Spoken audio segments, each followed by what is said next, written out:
I'm Dave Shadovitz, editor of Human Resource Executive Magazine, and I'm here at the HR Technology Conference with industry analyst Josh Bersin. Hi, Dave. Thank you so much for joining us today, Josh.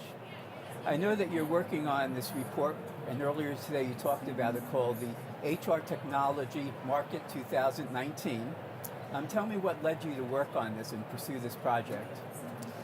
Well, it was a bit of a labor of love. I've been involved in the HR tech market for close to 20 years, and I have never seen so much explosive growth, innovation, expansion, and really migration into a much, much bigger space with a whole bunch of new categories, both new technologies, moving into the workplace, moving into productivity tools.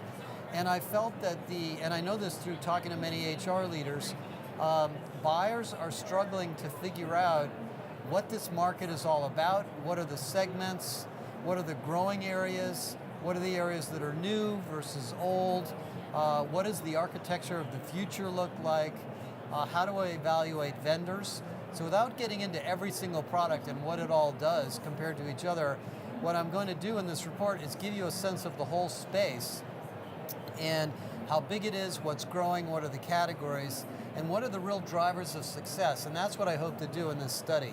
Okay. And so tell me a little bit, when's the timing? When do you think the report's going to come out? Well, we've been collecting data for about 6 or 7 weeks. So we'll probably publish it early this fall. And it will be a written report that companies can go through and really teach themselves about the space, and hopefully will give them enough insights that'll help them plan their technology strategy, better evaluate vendors, and really understand what parts of this they want to invest in.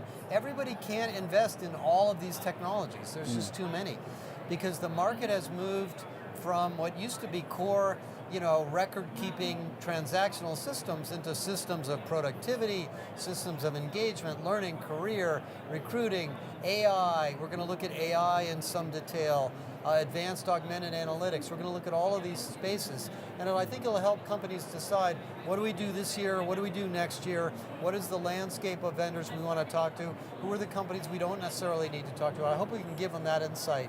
And then we'll do this year after year with you guys, making it better and better each year.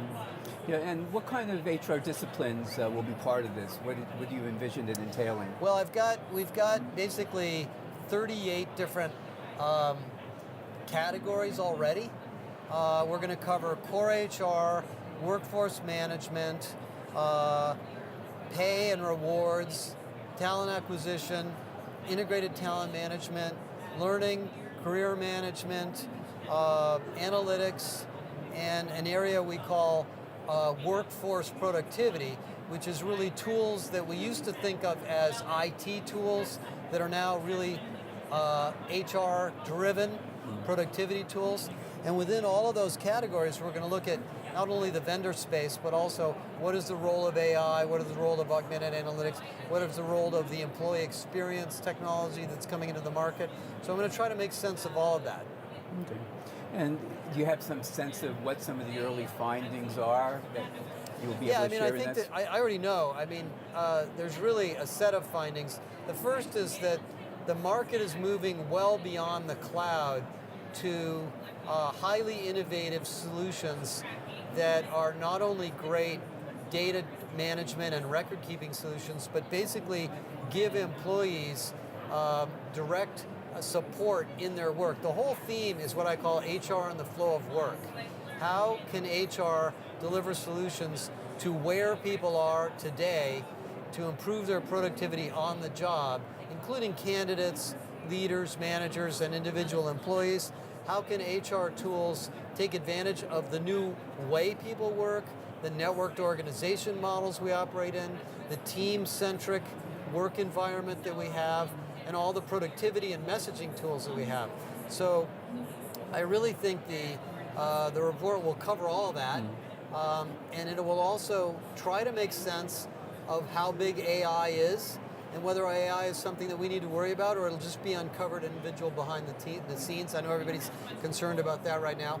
And then I think we'll uncover some things about the vendors that I don't think people understand. There are a huge number of small and new and sort of fast-growing companies, more than I've ever seen. And we'll try to give people some insights on how you sort them out and what are the different business models of those companies and how do you pick the ones that you want to have as part of your strategy. Well, I can't wait to get a copy of it, Josh. Thank you so much again for joining us. Thank you, Dave.